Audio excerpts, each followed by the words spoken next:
Hi.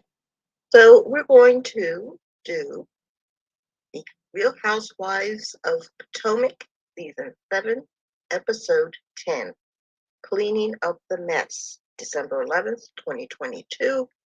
Now, this episode is very unusual.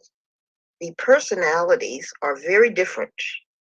The characters' names are the same, but don't be surprised if you do not recognize them by their normal personalities.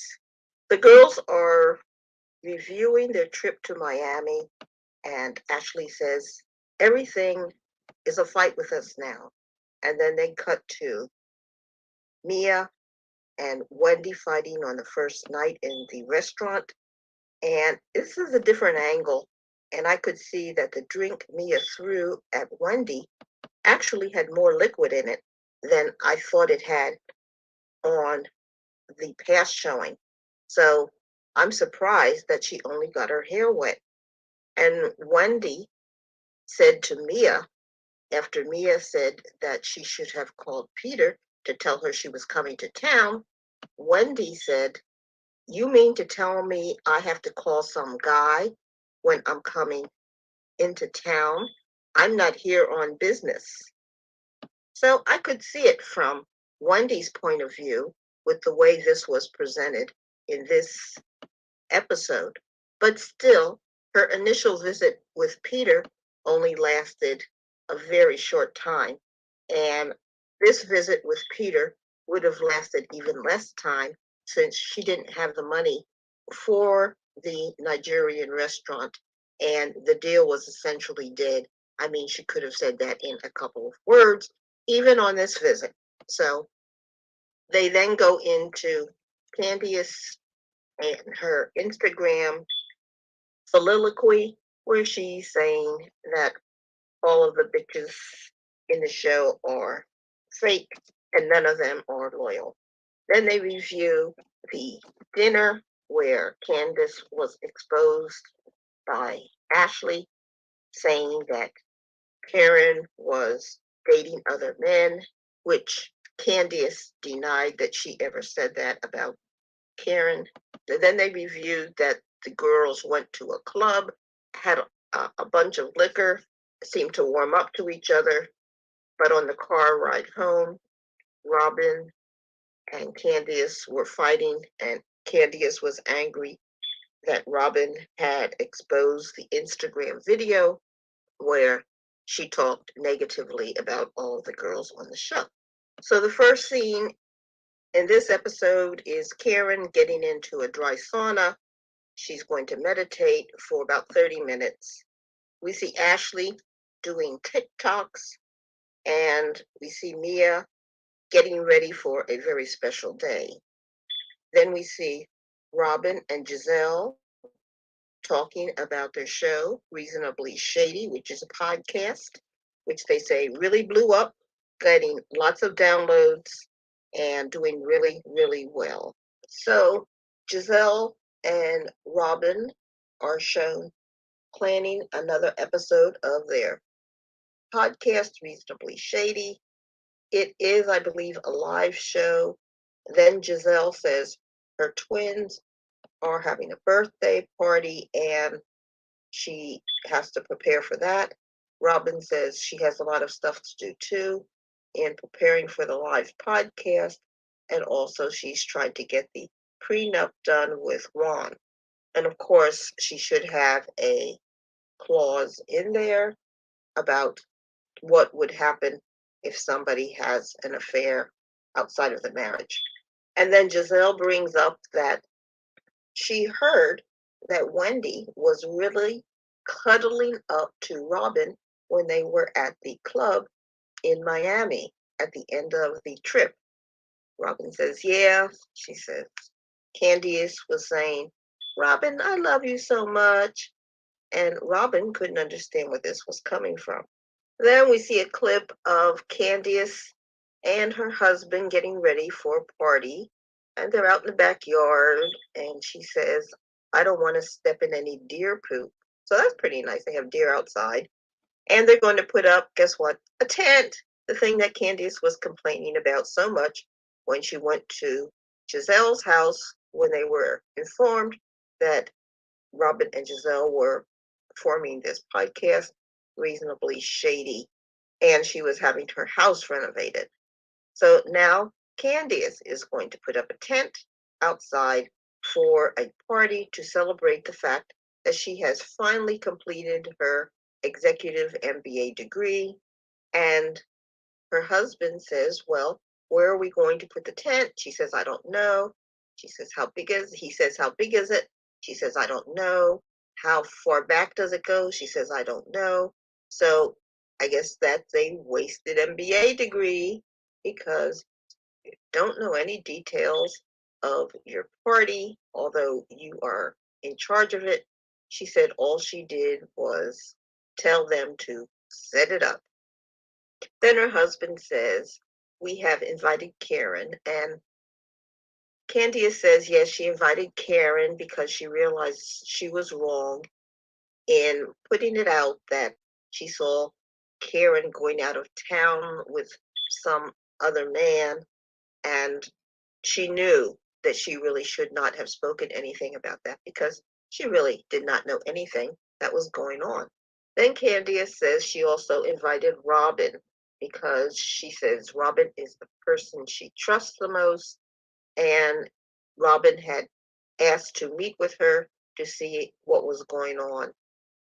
She then tells Chris, her husband, that her period is a couple days late. Chris says, what do you mean? And Candia says she doesn't know, and they're both suspicious that maybe she's pregnant.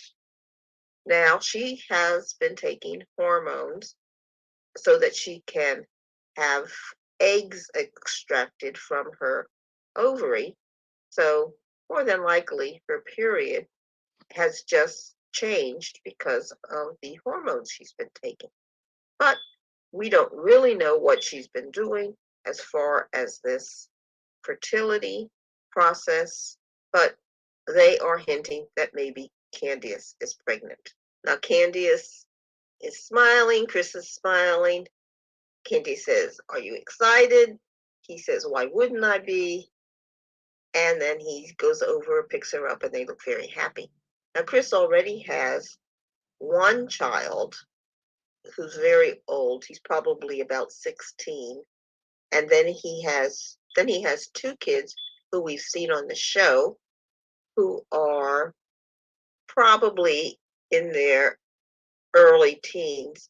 And so I wonder if he really is that excited because this would just be his fourth child. It would be her first child. So he knows how children can change a marriage.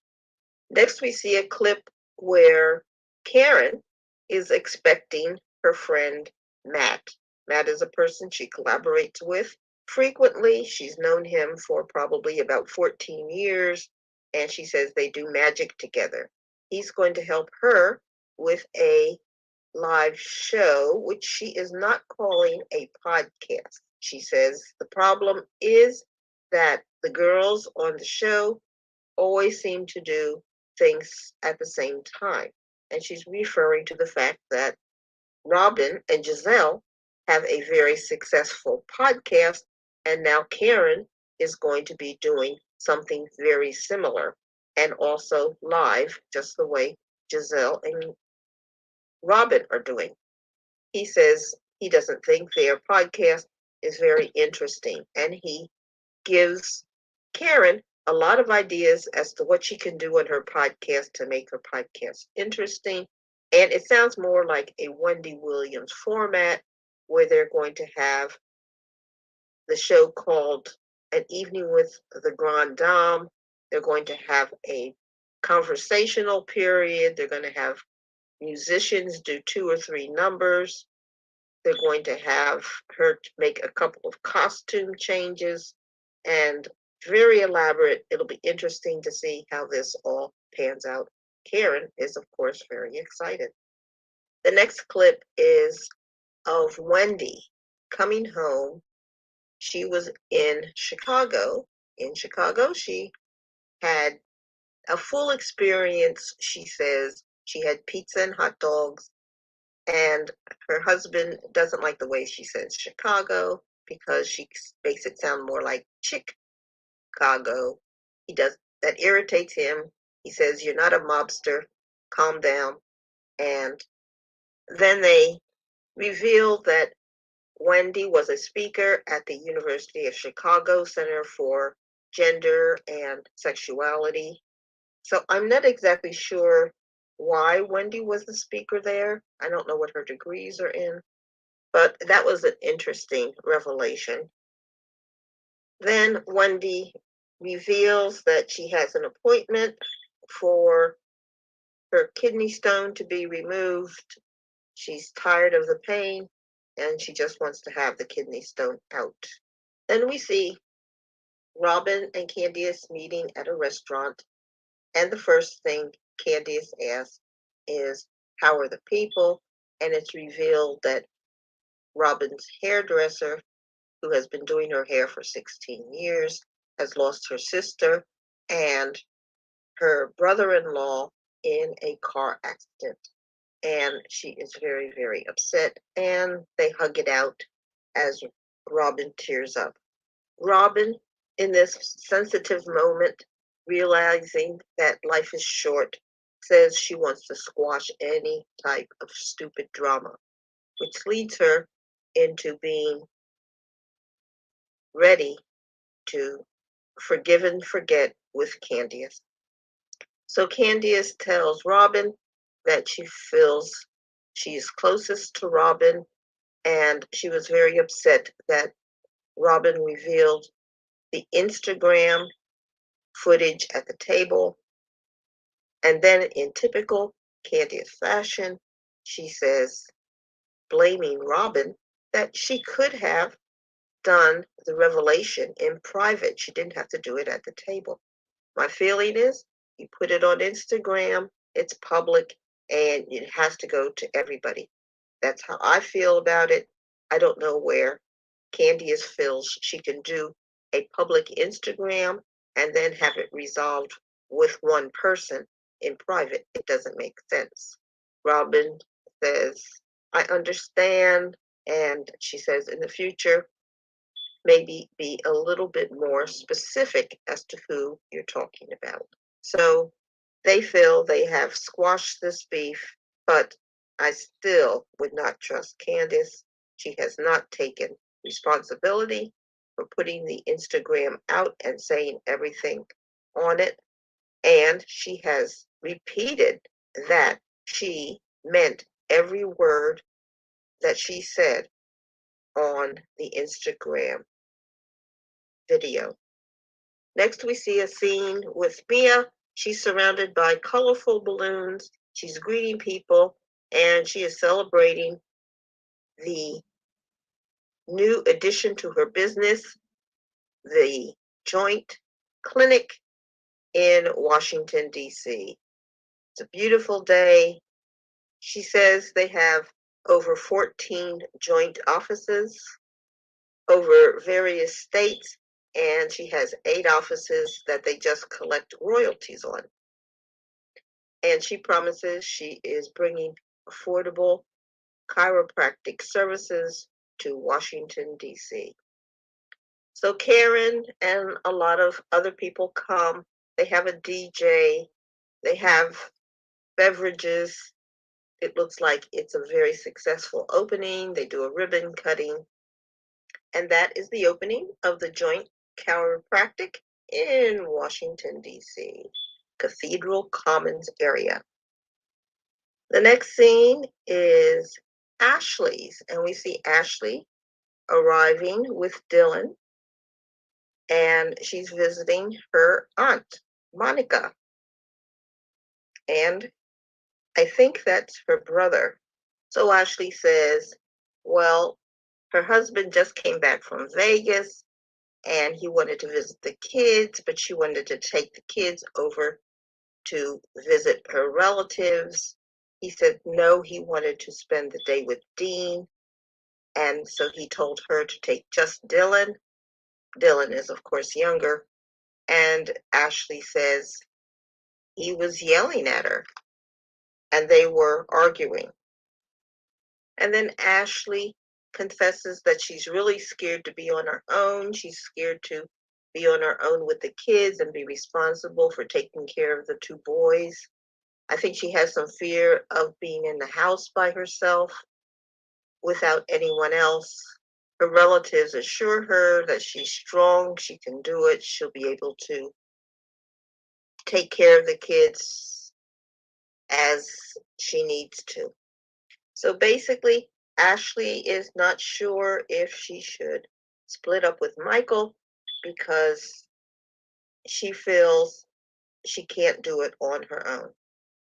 And her family says she's going to be a great mother and she has relatives she can rely on for any additional help.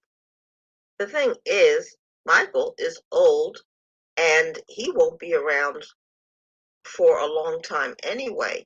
So Ashley has to know that when you are having children with an old person, that you are going to be the final person in charge of any kids that you have together, and that the person will eventually pass on, and there's nothing you can do about that. You eventually will be alone.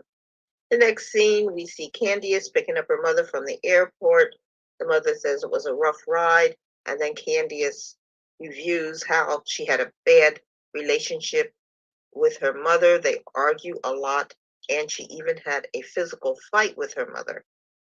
Her mother says that Candiace is the diva, she is the brat, and so that's something odd to hear from one's mother. Then Candiace tells her mother that she hasn't had her period, and her mother is happy. She says, "You might be pregnant." Candiace is smiling and laughing, and then her mother says, "Well, maybe you need to stop swearing. Maybe you need to stop saying the F word." And Candiace says, "No, she can swear, and kids will just naturally learn that they cannot swear." So we maybe need to send Candiace for some classes in childhood education. So next scene is Giselle's party, a birthday party for her twin daughters, Angel and Adore. And guests are arriving, including Cal, who is Giselle's best friend, and her hairstylist. Giselle reminisces that when the twins were born, they were both 8 pounds. That's a lot for two babies. And that they were nice and healthy. Then we see Grace. She comes through. She is looking so cute. So Giselle is very lucky. She has a very adorable family. She also reveals that her ex-husband, Jamal Bryant, the minister, is at the party. We see Ashley, Charisse, and Robin come into the adult part of the Sweet 16 party, and they're all looking very nice and happy to see each other. So then Jamal and Giselle go in for a small speech to the girls at the party. Jamal says he's happy to have everybody here. He's happy that his girls are so wonderful. They've never caused him any problems, and they've never had to be bailed out of jail. Giselle says, "Jail?" And he says, "Yes." Then Giselle says that the girls are wonderful and that they are much more confident than she was when she was 16. She admires them greatly and says they're killing the game. And I assume the game of life. And then that's the end of their speech. The next scene is Candice's party at her home. There is a poster with Candice's face, and above it it says, "I came from Jesus." And we see Candice and Chris in their living room. She's dancing, and Chris is trying to cook.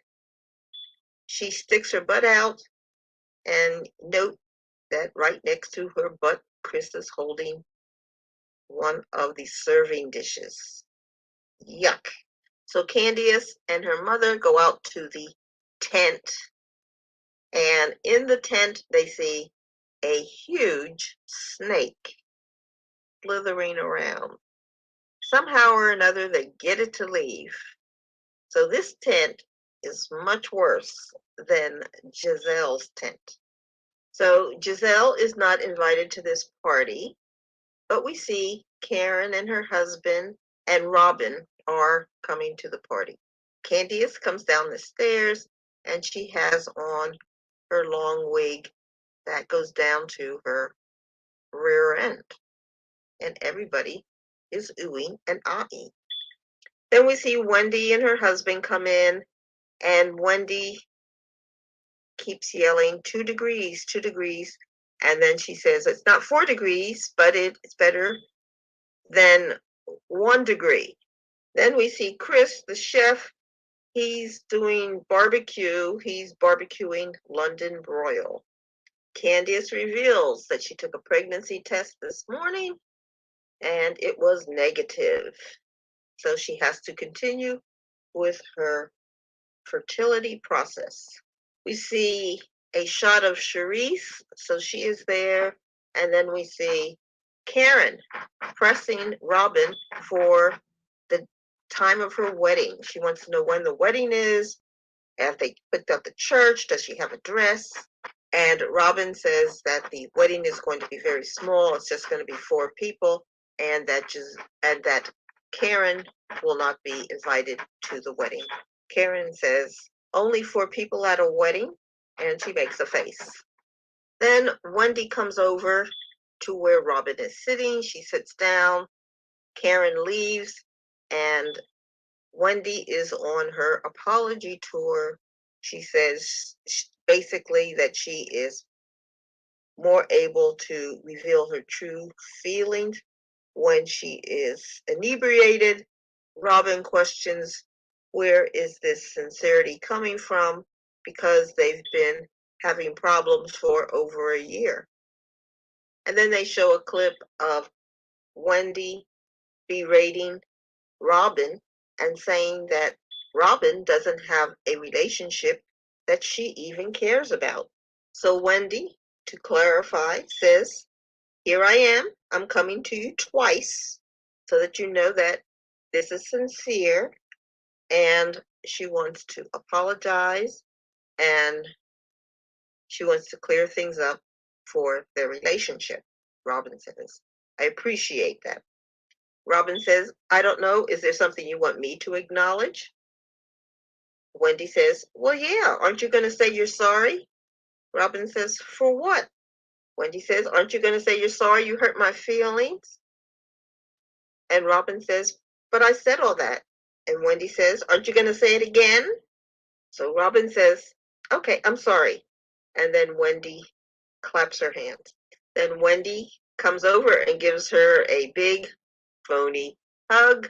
And in an aside, Robin says, I'm surprised that she took ownership of her part that caused the dissolution of our friendship.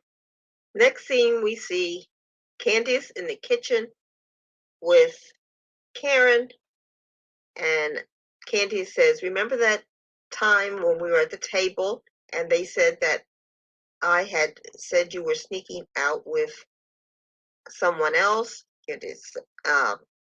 Karen says yes. Now Candice tries to claim a memory loss and says she could not remember saying it and tries to blame it on her drinking. Well, if you're having blackouts, that is a big problem, especially with your husband being a sommelier. So you're going to have plenty of alcohol around. So Candice and Karen hug it out. Karen says, we have been making progress very slowly. And Candice says, yeah, I don't want that progress to be put to the side. In a candid moment, Karen says, this is not enough to end it, but she'll move on for now. And she says, but she's watching her. Candice says to Karen, as much as I don't like certain individuals, in which she includes Ashley, she says, I don't like it that we're not all together. But of course, you can't talk negatively about people and expect that people are going to be all together. So Candice is a major part of the problem and the mess. And then we see Karen's husband, Ray, talking with Candice's husband, Chris, saying that Giselle had this experience where she felt uncomfortable with Chris, and Ray says, well, Chris should just apologize. Chris says, for what? And Ray says, well, just because she felt uncomfortable. Chris says, absolutely not. He didn't do anything, and he's not going to apologize, because if he apologized, it makes it look as if something really occurred when actually nothing at all occurred. And then to the camera, Chris and Candice agree that Chris should not apologize. And then Candice says, and then let's say Giselle and Chris do meet and he apologizes.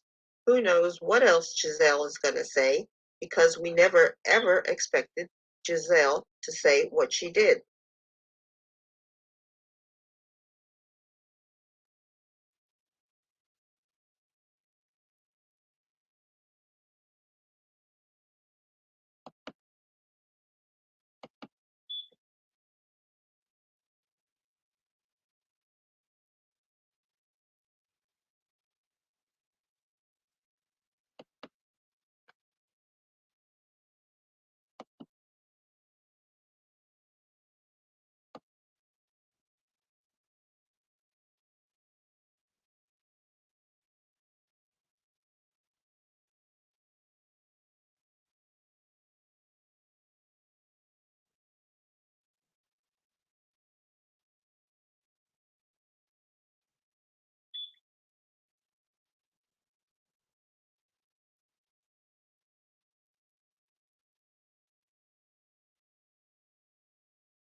Basically it for this episode.